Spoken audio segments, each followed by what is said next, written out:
Allez, c'est parti pour la matinale gestion de fortune, investissement conseil, profession CGP, patrimoine 24. Je suis avec Jean-Marie Souclier. Jean-Marie, bonjour. Bonjour Frédéric.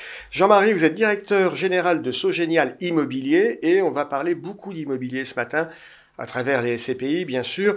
Première question, les murs de commerce, c'est quand même un bain de sang en ce moment. Vous en avez beaucoup dans votre SCPI cœur de ville. Vous n'êtes pas trop inquiet? On n'en a pas beaucoup, on n'a que ça. Et faut le dire, c'est la spécificité de ces pays, elle est 100% commerce. Et non, on n'est pas particulièrement inquiet. On a des bons retours de nos locataires. Alors certes, ils sont fermés. Vous avez quel type de commerce? Parce que là, tout l'habillement, c'est un bain de sang en ce moment. Alors on a un peu de tout. C'est la force. Faut pas nacher un patrimoine quand on investit. La force qu'on a, c'est qu'on a plus de 35% de commerce alimentaire, donc de vente de supermarchés, choses comme ça. On est content. On a des boulangeries, on a des salles de sport, on a de l'habillement. C'est difficile, salle de sport aussi. Les salles de sport, c'est un bon placement dans la durée, parce que c'est pas concurrençable par Internet. Ouais. Parce qu'une machine, on peut pas l'emmener, on peut pas l'utiliser chez soi, c'est du très gros matériel. Là, aujourd'hui, c'est compliqué, mais ça va revenir parce que c'est aussi des schémas d'abonnement. Donc, même s'ils remboursent les personnes... Il y a une certaine inertie. Il y a une inertie, puis il y a une récurrence dans la durée des revenus qui vont revenir quand ça va réouvrir sur de la longue durée avec une assez grande sécurité. Parce que l'avantage, c'est que les gens, ils oublient de se désabonner, ils viennent pas, il y a plein de choses. On a aussi eu la chance d'investir récemment un peu dans du discount, dans des magasins. On a pris un Action, on a pris un Flying Tiger, tous ces commerces très à la mode qui marchent très bien et qui, dans ces situations, sont d'autant plus du défensif puisque, certes, ils sont pour l'instant fermés. C'est un peu des braderies. Oui, c'est un peu des braderies. Ils vendent des produits pas chers pour de la déco, pour se faire plaisir à moindre coût. Et ça, les gens, ils aiment bien. C'est vraiment des choses qui, comme on dit, cartonnent en ce moment, avec pas mal de marques dans ce domaine-là. Et c'est vrai que quand les gens vont pouvoir ressortir, ça va être la queue encore dans ces magasins-là pour se faire des petits plaisirs à pas cher. Donc vous gardez très clairement la tête hors de l'eau. Est-ce que vous avez de la visibilité sur le rendement 2020? Est-ce qu'on arrive à anticiper ce que ça va donner? Alors, c'est toujours très difficile d'anticiper du rendement sur des sujets comme ça où finalement on sait qu'on est fermé pour un mois, on ne sait pas pour combien de temps c'est fermé, on ne sait pas ce qui va se passer. On avait beaucoup travaillé au premier confinement, et on a retravaillé énormément pour affiner les scénarios, divers scénarios, du très optimiste au très pessimiste. Donc, dès le premier trimestre, alors que 100% des loyers quasiment étaient payés, on a pris le choix de dégrader un peu notre DVM qui était de 5,30, de le passer à 5,05. Et là, on fait le chemin inverse parce qu'on voit que les choses se sont plutôt bien passées et qu'on a eu plutôt un bon accompagnement de nos locataires. On a fait ce qu'il fallait pour les accompagner, pour qu'ils soient fidèles. Vous allez le remonter? Et là, on l'a remonté pour le troisième trimestre, donc celui qui a été versé il y a quelques jours. Maintenant, on l'a remonté à 5,20 et on ambitionne de conserver ce taux pour la fin de l'année. L'année dernière, on était 5,30. 5,30. Donc, du coup, ça résiste plutôt bien. Ça résiste plutôt bien on est content, mais c'est un vrai travail de tous les jours d'accompagner nos locataires, de travailler avec eux et de travailler sur tous les scénarios et d'anticiper les choses au maximum. Oui, je crois que c'est important d'anticiper avant que le partenaire soit dans une situation intenable. Vaut mieux préparer le coup. Alors, vous avez une autre SCPI, cœur de région, dans laquelle il y a moins de commerce, mais il y a du bureau. Et alors, ce qu'il y a de merveilleux, entre guillemets, en ce moment sur l'immobilier, c'est que le commerce, c'est compliqué, mais le bureau aussi. Alors, le bureau, c'est moins compliqué parce que le chiffre d'affaires, en fait, ne se fait pas quand les portes sont ouvertes. Dans un bureau, normalement, c'est l'activité d'une entreprise, donc le chiffre d'affaires se fait tout le temps, quoi qu'il arrive. Oui. C'est pas parce que les gens sont en vacances. Quand ils sont en vacances, on continue à faire du chiffre d'affaires. Quand les choses, elles continuent. Le bureau, on voit quand même que le télétravail, c'est bien, les gens en profitent. On voit quand même que les gens sont beaucoup moins partis en télétravail, notamment en province, parce que il fait pas beau, donc ils vont pas profiter de la piscine, et puis 2, les enfants doivent aller à l'école, donc faut les accompagner. D'accord, mais même si l'activité continue, le télétravail fait que avant j'avais besoin de 5000 m², avec le télétravail, peut-être que demain j'aurai besoin que de 3000 m². Donc, oui, mais c'est bien parce que celui qui avait 7000, il va avoir besoin de 5000. Puis, donc, en fait, il va y avoir un effet domino. Avec la situation, il y a beaucoup moins de mise en chantier, donc il y a moins de nouveaux produits qui vont arriver. Donc, finalement, le stock devrait naturellement se compenser et s'équilibrer. Et d'autre part, aujourd'hui, on est sur ces schémas-là. Mais ce qu'il faut voir, c'est qu'avant, on avait tendance à entasser au maximum les gens dans le minimum d'espace. Aujourd'hui, on se rend compte quand même que gérer des espaces un peu plus larges avec moins de proximité, quand on a des crises comme ça et tout le monde dit qu'on en aura d'autres, ça personne ne sait si ça arrivera. Mais je pense que dans la façon de penser les bureaux, on va aussi évoluer. À mon avis, on va rendre des mètres carrés aux gens. Et finalement, entre la croissance naturelle de la demande de bureaux qui a tous les ans, qui progressent régulièrement entre les besoins des gens de rajouter un petit peu de place. Il y en a d'autres qui vont vouloir en enlever. Puis il faut pas oublier un sujet, c'est que le bail du bureau comme du commerce, c'est 3,6,9. Donc, sur un commerce, vous pouvez à un moment négocier de partir parce que vous ne pouvez plus payer, vous êtes une petite entreprise. Quand vous êtes dans des bureaux, votre activité, elle tourne. Vous avez peut-être 1 an, mais peut-être 2 ans ou 3 ans pour voir comment vous allez vous organiser, vous dire que finalement, vous gardez vos mètres carrés. Cœur de région, en synthèse, parce qu'il ne nous reste plus beaucoup de temps, vous êtes présent où? Quelques exemples. On est présent à Brest, on est présent à Carré-Sénard, donc en banlieue parisienne. On est présent à Dardilly, c'est le dernier immeuble qu'on a acheté. On est présent à Montivilliers, on est présent à beaucoup vraiment en région française, à plusieurs endroits. Le rendement sur lequel on peut tabler sur Cœur de région en 2020, pareil, on arrive à faire un pronostic? Alors, Cœur de région, on l'a lancé fin 2018. On a dit qu'on ferait premier dividende tout début 2020, le 5 janvier. Le 3 même, je crois, on a dit qu'on ferait du 6,25 sur de la très longue durée. Les gens nous disaient que c'était pas possible sur une si jeune SCPI. On maintient cette perspective. On croit à la SCPI qui doit avoir un rendement linéaire dans la durée. On est conscient de ce sujet-là et on maintient notre perspective à assez longue durée de distribuer 6,25 à nos porteurs de parts avec des revalorisations régulières de valeur de parts. La dernière a eu lieu le 30 juin. Jean-Marie Souclier, juste en synthèse, parce qu'il nous reste à peine 1 minute, j'ai un peu le sentiment, quand je vous écoute parler, que vous arrivez à naviguer sur cette période un peu complexe, parce que précisément, vous avez, et c'est pas du tout péjoratif, une approche vous avez une taille un petit peu artisanale qui vous permet de cibler spécifiquement les actifs qui vous intéressent et d'avoir un suivi assez fin des locataires. C'est ça? Exactement, ça a toujours été notre force et ça le reste d'autant plus dans ces situations-là. C'est notre capacité à anticiper, à échanger avec les gens. On connaît tous nos locataires. Premier confinement, deuxième confinement, on a eu tous nos locataires au téléphone dans les tout premiers jours. On a pris le temps d'échanger avec eux et c'est, comme vous le disiez tout à l'heure, c'est en échangeant avec eux, c'est en anticipant les choses qu'on arrive à voir comment ça se passe et trouver la bonne adaptabilité. Jean-Marie Souclier, merci d'avoir été avec nous. On vous souhaite succès pour la fin de l'année et je vous dis à très bientôt. À très bientôt, Frédéric. Merci.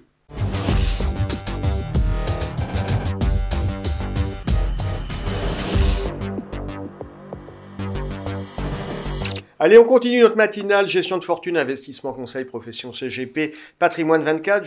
On continue sur l'immobilier. Je suis avec Sébastien Janin. Sébastien, bonjour. Bonjour Frédéric. Sébastien, vous êtes directeur commercial de Caisse-Rem. Caisse-Rem, on l'a compris, vous intervenez vous aussi dans l'immobilier, plutôt sur l'immobilier haut de gamme. Et vous, votre actualité, c'est que vous venez de signer une promesse d'achat d'un portefeuille de 15 actifs en Ile-de-France pour des opérations de added value, c'est ça? Alors, c'est dans le sens, c'est value added, c'est des opérations dans le jargon qu'on appelle value added. Ce sont des opérations de rénovation d'actifs immobiliers dans lesquelles on cherche à acheter des actifs qui sont bien placés, mais décotés. Décotés, ça veut dire qu'ils sont pas jojo. Ils sont obsolètes, ils ont soit par leur positionnement, soit par leur usage. Et donc, nous allons entrer sur une opération, on va revaloriser ces actifs en les rénovant pour les relouer et les revendre. Donc, l'objectif est de créer de la valeur. D'accord, vous ne les portez pas, vous n'êtes pas bailleur, vous les revendez. Tout à fait. On est dans une opération de marchand de biens, donc on cherche à les céder dès qu'on a fait l'opération. Ces 15 actifs en Ile-de-France, là, pour une opération value added, c'est quoi? Alors, on ne va pas les lister tous les 15, mais quelques noms pour nous faire un peu rêver. Alors, on va rester discret pour l'instant sur cette opération, même si elle a été signée avant-hier. C'est une opération qui est une promesse, donc on entre en négociation. Donc, c'est du tout chaud, là. C'est du très très chaud, c'est du très très actuel. C'est une opération qu'on est content de concrétiser, enfin d'avancer, puisqu'on la négocie depuis quelques semaines. Et c'est une opération qui va nous permettre de déployer une 60aine de millions d'euros dans ces opérations value added au travers de nos différents véhicules d'investissement qui sont amenés à traiter ces opérations. Votre maison Caisse-Rem, sa spécialité, c'est de l'immobilier avec ce que vous appelez le value added, c'est-à-dire je prends quelque chose qui est un petit peu dégradé, j'investis et puis je le revends, entre guillemets, pour le revendre, c'est ça? Pas seulement, c'est une de nos spécialités, c'est celle sur laquelle on met beaucoup de moyens actuellement puisque le momentum de marché est très intéressant pour réaliser ce type d'opération. Mais on a aussi des véhicules de foncière et puis on a des véhicules de capital investissement. Donc on a différents véhicules dans différentes stratégies immobilières. Ces opérations de value added, ça se loge dans quel type de véhicules? Alors, ce sont des véhicules qui sont réservés aux investisseurs professionnels ou assimilés. Donc, qui ont un ticket minimum d'investissement de plus de 100 000 euros. Donc, c'est soit des instituts, soit des particuliers, mais dans ce cas-là, minimum 100 000. Alors, pour être précis, c'est plutôt des particuliers fortunés qui nous sont amenés par notre réseau de partenaires CGP, puisque depuis la création, on travaille avec ce réseau de partenaires CGP, et on en est très content, puisque ça nous a permis de nous développer. Et auquel cas, ces investisseurs sont des investisseurs qui ont une perspective long terme d'investissement sur leur patrimoine global. Ticket minimum 100 000, d'expérience, concrètement, le ticket moyen sur ce type d'investisseur, sur ce type d'opération, c'est quoi? Alors, le ticket moyen est plus élevé, en fait. Depuis notre création, on a vu le ticket minimum monter, le ticket moyen monter. Et aujourd'hui, on est plutôt à 250 000 € d'investissement minimum sur nos stratégies. Avec un horizon, on va immobiliser son argent combien de temps? Alors, c'est 6 ans minimum, plus un an, donc entre 6 et 8 ans. Tout à fait. D'accord. L'espérance de rendement, c'est quoi? Alors, c'est une espérance de rendement qu'on a du mal à donner précisément, mais la recherche de rendement, elle est autour de 8%. Le TRI sur ce type d'opération, il est autour de 8%, dans la mesure où on immobilise les capitaux plus de 6 ans et on fait des opérations à forte valeur ajoutée. D'accord. On va revenir un petit peu sur ce value added. Cet actif, une fois que vous l'avez, entre guillemets, revampé, vous dites, nous, on est marchand de biens, vous allez le revendre, vous le revendez à des investisseurs institutionnels, à quel type d'investisseurs? Alors oui, tout à fait. Nos contreparties naturelles sont des investisseurs institutionnels.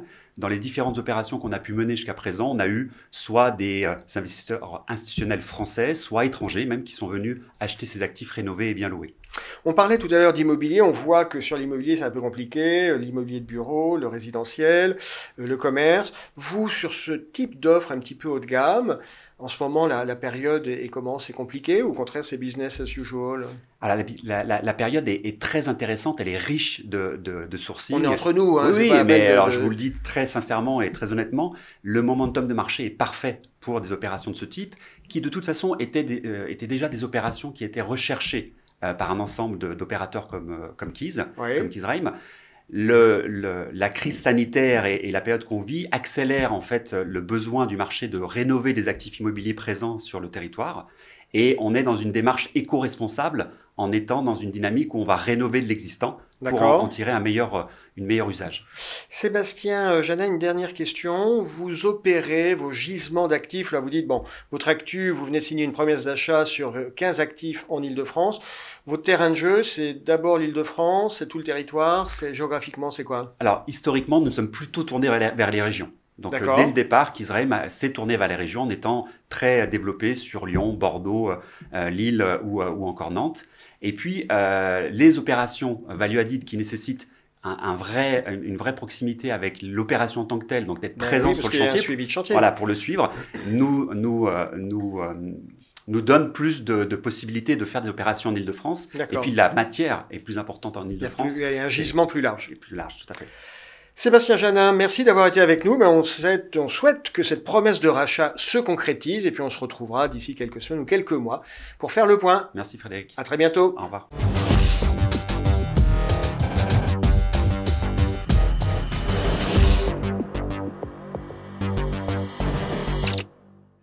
Allez, on continue notre matinale. Je suis maintenant à distance en visioconférence avec David Charlet. David, bonjour. David, on ne vous présente plus, vous êtes le président de l'Anacofi. Alors, une actualité assez institutionnelle, on va démarrer sur le label d'Orlance. Vous faites partie des 2 organisations professionnelles signataires de cette charte, label Relance. Est-ce qu'on peut faire un petit point sur où on en est de la mise en place du déploiement de ce label Relance? Oui, alors d'abord, il faut rappeler de quoi il s'agit. Il s'agit d'un label qui vise à labelliser un certain nombre de fonds qui investiraient spécifiquement dans l'économie française. Donc, il y a deux types de critères différents. Ce label a été lancé il y a 2 semaines. Il y a une quinzaine d'organisations signataires. Donc, c'est quand même assez agréable de voir qu'on est venu chercher l'Anacofi pour signer aux côtés du MEDEF, de la CPME, de la Fédération bancaire et autres. On va avoir l'objectif, c'est d'avoir 100 fonds, à peu près une centaine de fonds qui seront identifiés et qui seront mis en avant. Aujourd'hui, pour ce que je peux en savoir, on est autour d'une douzaine de fonds qui ont déjà été labellisés et il semblerait qu'on devrait pouvoir arriver assez vite à cette centaine de fonds. Le déploiement s'opère bien. Le déploiement semble s'opérer très bien. Maintenant, la phase 2, c'est la mise en avant par les organisations professionnelles et leurs membres de ces fonds. Alors, ça veut dire quoi? Ça veut dire qu'on devrait penser, quand on a 2 fonds différents qu'on peut proposer dans une allocation d'actifs, pour être très concret, et qui sont comparables, prioriser la recommandation de ce fonds qui est labellisé par l'État pour aider l'économie française à rebondir. C'est de ça dont on parle derrière. Et donc ça, cette phase 2 ne pourra commencer que quand on aura assez de fonds. Aujourd'hui, qu'une douzaine, c'est un peu court. Quand on en aura une centaine, ça devrait être plus facile. On va parler du CCSF, le comité consultatif du secteur financier, dont vous êtes membre en tant que personnalité qualifiée. Le CCSF, on le rappelle, c'est 64 experts que le ministre de l'économie peut consulter. Quelles sont les questions, quels sont les travaux en ce moment de ce CCSF qui se réunit tous les mois? Alors, le CCSF est en train de finir sa mandature. La prochaine mandature commencera dans le courant du mois de novembre. Et donc là, on aura des nouveaux travaux. On nous annonce beaucoup de travaux sur l'épargne. Le CCSF, actuellement, est en train de terminer une grande étude et une recommandation qui sera faite autour de l'assurance emprunteur. Vous savez qu'il y a énormément de problématiques autour de l'assurance emprunteur avec les banques. Elles imposent pas leurs contrats. On peut faire jouer les règles. Les critères, d'ailleurs, de comparabilité des contrats sont en fait appelés les critères CCSF. Donc, c'est le CCSF qui a déterminé les règles qui permettent de pouvoir ou non accepter pour une banque le remplacement. Et on est en train de mener, alors ça a duré, c'est un gros chantier, on a refait toute une analyse en vue de nouvelle loi, pas nouvelle loi, est-ce que les banques jouent le jeu, est-ce que ça se passe bien sur le marché.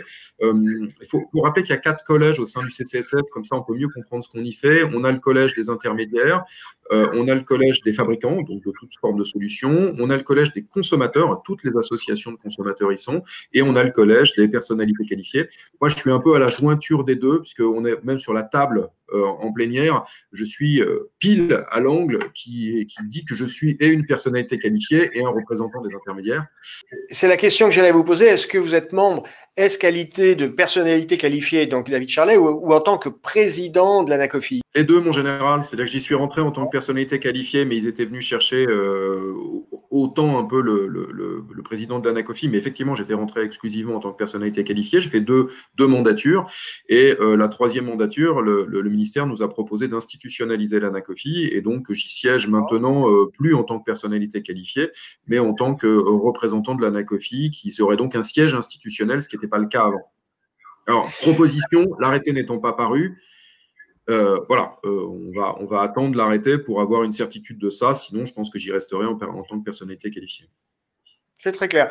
David Charlet, j'aimerais qu'on fasse un peu le point sur l'actualité de l'ANACOFI. Comme toutes les organisations, c'est compliqué, vous êtes obligé de vous organiser, et je crois que vous aviez un roadshow qui était en cours et que malheureusement, il est un petit peu mis sous le boisseau.